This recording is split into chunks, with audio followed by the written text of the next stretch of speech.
छांव की तलाश में रणजीत की सच्ची कहानी। सड़क के किनारे लोगों की चहल पहल और गाड़ियों के शोर के बीच एक छोटा सा लड़का अपनी उम्र से बड़े बोझ के साथ भागा जा रहा था। उसका नाम था रणजीत। हर सुबह सूरज की पहली किरण के साथ वह अपने पुराने झोपड़ी नुमा घर से निकल पड़ता, हाथ में चाय की केतली और बगल में अखबारों का गड्ढा लिए हुए। उसकी उम्र तो 18 साल थी, लेकिन कंधों पर जिम्मेदारियां किसी बूढ़े जैसे भारी थीं। शहर की भीड़ में वह अपनी उपस्थिति दर्ज नहीं कराता, पर उसकी मेहनत हर सुबह गली मोहल्लों को जागती कर देती थी। रणजीत की झोपड़ी अनुसूचित जाति की बस्ती में थी। टीन की छत, मिट्टी की दीवारें और कोनों में टपकती बूंदें, जिनसे उसकी माँ अक्सर लड़ती थी। घर में माँ बीमार थीं, जिनकी बुरी हालत रणजीत की रातों की नींद भी छीन लेती थी। साथ में दो छोटे भाई बहन, जिनके सपनों का सारा बोझ उसी के जर्जर कंधों पर था। रणजीत ने पिता की छाया तो फुटपाथों पर खो ही दी थी, लेकिन माँ के शब्द ही आज उसकी हिम्मत की सबसे बड़ी दीवार थे। मेहनत की रोटी कभी जली हुई नहीं दिखती बेटा, पेट भरती है तो रिश्ते भी जोड़ती है। हर रोज स्कूल की ड्रेस पहनते बच्चों को देख उसके मन में भी पढ़ने का जोश उमड़ता रहता, पर वक्त और पेट की मार ने उसे किताबों से पहले जीवन की पाठशाला में धकेल दिया था। दोपहर की तेज धूप में अखबार बेचते बेचते उसकी आंखें थक जाती, उंगलियों में दर्द रहता, पर मन में आग थी। अगर आज ना लड़ा तो कल मेरे भाई बहन भी यही करेंगे। जिंदगी के छोटे छोटे सुख उसके हिस्से में सैकड़ों कोशिशों के बाद ही आते थे। बहुत बार वह खाली पेट होटल की झूठी प्लेटें धोता, किसी दिन रात का खाना भी होटल वालों की बातें सुनकर ही मिल पाता। लेकिन रणजीत की मुस्कान हर तकलीफ में उसके चेहरे का सबसे सुंदर हिस्सा थी। उसकी माँ जब खांसती तो वह रात रात भर सिरहाने बैठकर उनकी हथेली थामे रहता, मन ही मन खुदा से मांगता, ए भगवान, मेरी माँ को अच्छा कर दे, मेरी भूख और बढ़ा दे, मगर उनका दर्द कम कर दे। एक दिन स्कूल में पढ़ाने वाली मैम ने उसकी हालत देख ली। उन्होंने स्कूल फीस माफ करा दी और पुरानी किताबें भी दे दी। उस दिन रणजीत को पहली बार एहसास हुआ, किसी की दया या मदद आत्मसम्मान को चोट नहीं पहुंचाती, अगर आप उसे बदलने की ठान लें। काम के बाद धोती धोती पढ़ाई करता। झोपड़ी में बिजली कम थी तो पड़ोस के घर के बाहर बल्ब की हल्की रोशनी में बैठकर इकाई दहाई जोड़ता रहता।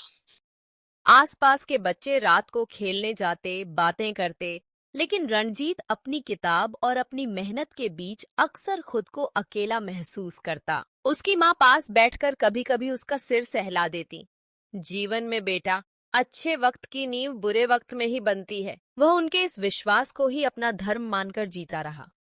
एक रात माँ की तबीयत अचानक बहुत खराब हो गई। दवा के पैसे नहीं थे। रणजीत माँ को लेकर अस्पताल पहुंचा। वहां उसने रात भर हर व्यक्ति से मदद मांगी। किसी ने अनदेखा किया, किसी ने 2 रुपए थमा दिए, कोई झिदक कर निकल गया, लेकिन रणजीत झिझका नहीं। आखिरकार उसने रात भर में इतने पैसे जुटा लिए कि माँ को दवा मिल गई। डॉक्टर ने उसे दवा की पर्ची देते समय कहा, जिंदगी की सबसे बड़ी दवा उम्मीद है बेटे, इसे कभी मत खोना। इस वाक्य ने रणजीत के मन में रोशनी की लौ जगा दी।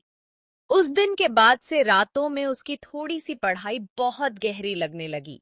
हर अक्षर, हर शब्द अब रणजीत के लिए जिंदगी का असली मतलब बन गया था। काम के अल्प विराम में उसने पुरानी किताबों से कक्षा 8वीं 8th तक के सारे पाठ याद किए। बस्ती में जब कोई बच्चा पढ़ाई में मदद मांगता, रणजीत बिना झिझक खुद उसे पढ़ा देता। सफलता या पैसा तो उसके लिए दूर की बात थी, पर उसका आत्मसम्मान हर रोज बढ़ने लगा। एक दिन रणजीत के छोटे भाई को स्कूल में दाखिला मिल गया। उसने पहली बार जूते पहनकर स्कूल जाते अपने भाई को देखा। वो पल उसकी जीत थी। उसकी माँ की आंखें आंसुओं से भीगी थीं, मगर चेहरे पर संतुष्ट थी। जो बेटा अपने दर्द से बाहर निकलता है, वही अपने पूरे परिवार के लिए धूप बन जाता है। समय बीतता गया। रणजीत की मेहनत रंग लाने लगी। स्कूल की बोर्ड परीक्षा में उसने 3rd रैंक पा ली। जब उसका नाम पुकारा गया, पूरे गांव के बच्चों ने तालियां बजाईं।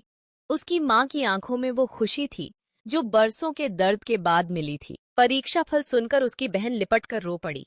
भैया, तुम हमारे लिए सब कुछ हो। एनजीओ को रणजीत की मेहनत का पता चला। आगे की पढ़ाई का पूरा खर्च उसने उठा लिया। रणजीत को एहसास हुआ कि जब कोई अपनी ईमानदारी से लड़ता है तो कुदरत उसके लिए भी रास्ते खोल देती है। अब वह रोज दोपहर में झुग्गी झोपड़ी के बच्चों को मुफ्त में पढ़ाने लगा। उनकी छोटी छोटी उम्मीदें, वो मासूम हंसी, यही उसकी असली कमाई बन गई थी। हफ्ते में एक दिन रणजीत सोशल मीडिया पर वीडियो डालता जिसमें वह अपने जीवन के संघर्ष, आत्मसम्मान और मेहनत के सच बताता। कई बार उसकी कहानी वायरल होती, लोग उसकी तारीफ करते, मगर उसे असली संतोष अपने परिवार की मुस्कुराहट में मिलता था। उसका छोटा भाई जब कहता, मुझे अपने भैया पर गर्व है, रणजीत की सारी थकान मिट जाती। लोग अक्सर उससे पूछते, रणजीत, इतनी मुश्किल में भी मुस्कुराते कैसे हो? वह हल्की सी हंसी में जवाब देता, अगर मैं मुस्कुरा नहीं पाया तो घर में किसी के चेहरे पर रोशनी नहीं आएगी। उसने यह भी सीख लिया था कि दुख बांटने से अपनी ताकत कम होती है, लेकिन उम्मीद बांटने से दूसरों की जिजीविषा बढ़ती है। लोग अक्सर उससे पूछते, रणजीत, इतनी मुश्किल में भी मुस्कुराते कैसे हो? वह हल्की सी हंसी में जवाब देता, अगर मैं मुस्कुरा नहीं पाया तो घर में किसी के चेहरे पर रोशनी नहीं आएगी। उसने यह भी सीख लिया था कि दुख बांटने से अपनी ताकत कम होती है, लेकिन उम्मीद बांटने से दूसरों की जिजीविषा बढ़ती है। कभी कभी पड़ोस की महिलाएं ताना मारती, अब तो पढ़ लिख कर बड़ा आदमी बन जाएगा क्या? रणजीत मुस्कुराकर सोचता, हाँ, बड़ा तो बनना है, मगर सबसे पहले खुद का इंसान बनना है। उसने कहानी और भावनाओं से भरी अपनी डायरी में लिखा, मेरी जिंदगी किसी फिल्म जैसी नहीं, पर मेरा हर संघर्ष मुझे मेरे स्वाभिमान के एक कदम और पास ले जाता है। एक रात उसे अपनी डायरी के पन्ने पढ़ते पढ़ते नींद आ गई। सपने में उसने देखा, माँ स्वस्थ हैं, भाई बहन अच्छे स्कूल में हैं, वो खुद किसी एनजीओ के बच्चों को पढ़ाता है। सुबह उठते ही उसके भीतर एक नई ऊर्जा भर गई। अपनी तैयारी में और ताकत झोंक दी। परीक्षा का समय आया। बस्ती के सब बच्चों ने पास होकर अपने अपने स्कूल चुने, पर रणजीत ने दिन में बर्तन धोने का काम फिर भी नहीं छोड़ा। वह जानता था, मंजिल जितनी ऊंची होगी, रास्ता उतना ही कठिन होगा। एक दिन उसकी माँ ने सबसे सामने कहा, जिस घर का बेटा उम्मीद से भरा हो, उस घर की गरीबी खुद हार जाती है। जैसे जैसे वक्त बढ़ा, समाज और लोग उसे पहचानने लगे। उसने खुद पर यकीन करना सीखा और दूसरों का भरोसा भी बढ़ाया। अब गांव शहर के बच्चे जब ट्यूशन पढ़ने आते तो उसके संघर्ष की कहानी भी सुनते और उन्हीं कहानियों से उन्हें भी उम्मीद मिलती। अब बहुत साल बाद भी रणजीत उसी मिट्टी के झोपड़ी में रहता है, मगर उसके सपनों की ऊंचाई आसमान तक पहुंच गई है। रोज रात माँ उसे आशीर्वाद देती, कभी किसी के घमंड से मत डरना बेटे, अपने आत्मसम्मान की आग से जीना। कहानी के इन्हीं मोड़ों पर आप महसूस करेंगे। लाइक, सब्सक्राइब और कमेंट करना न भूलें। चलिए आगे बढ़ते हैं। जब भी कोई बच्चा अपने हालात से हार मानने लगता है, रणजीत की कहानी जैसे आसपास गूंज उठती है। वह हर ऐसे इंसान का प्रतीक है जिसने संघर्ष से कभी हार नहीं मानी और उम्मीद का दिया जलाए रखा। उसकी प्रेरणा कभी शब्दों में नहीं बंधती, उसके कर्म लोगों की जुबान बन गए हैं। कभी वह अपनी छोटी सी दुनिया में बैठा सोचता है, कुछ बनने के लिए हालात बदलने नहीं पड़ते, खुद को बदलना पड़ता है। जितना ज्यादा खुद को निखारोगे, उतना ही दुनिया तुम्हारा सम्मान करेगी। कहानी के अंतिम पड़ाव पर एक बार फिर वही पंक्ति आती है, लाइक, सब्सक्राइब और कमेंट करना न भूलें। चलिए आगे बढ़ते हैं। शिक्षा। संघर्ष की धूल में लिपटी हुई एक साधारण सी जिंदगी, अगर उम्मीद, मेहनत और प्यार से सींची जाए तो उसकी चमक सबसे अंधेरी रातों में भी समाज को रोशन कर सकती है। हारना वही है जो सच में खुद से हार जाता है, वरना जो रात भर जागकर सूरज को ढूंढे, उसके हिस्से सुबह तय है। रणजीत की कहानी सिखाती है कि अगर आप मेहनत, आत्मसम्मान और उम्मीद के रास्ते पर चले तो हर दुख कभी न खत्म होने वाली ताकत बन जाता है। अगर आपकी भी अपनी कोई अनसुनी, सच्ची या भावुक कहानी है जिसे आप दुनिया तक पहुंचाना चाहते हैं, तो हमें जरूर लिख भेजें। आप अपनी कहानी हमारे इंस्टाग्राम अकाउंट @deepthink पर मैसेज कर सकते हैं या इस पोस्ट के नीचे कमेंट करें। हम आपकी कहानी को औरों तक पहुंचाने में पूरी मदद करेंगे ताकि आपकी आवाज को सच्चा मंच मिल सके। धन्यवाद।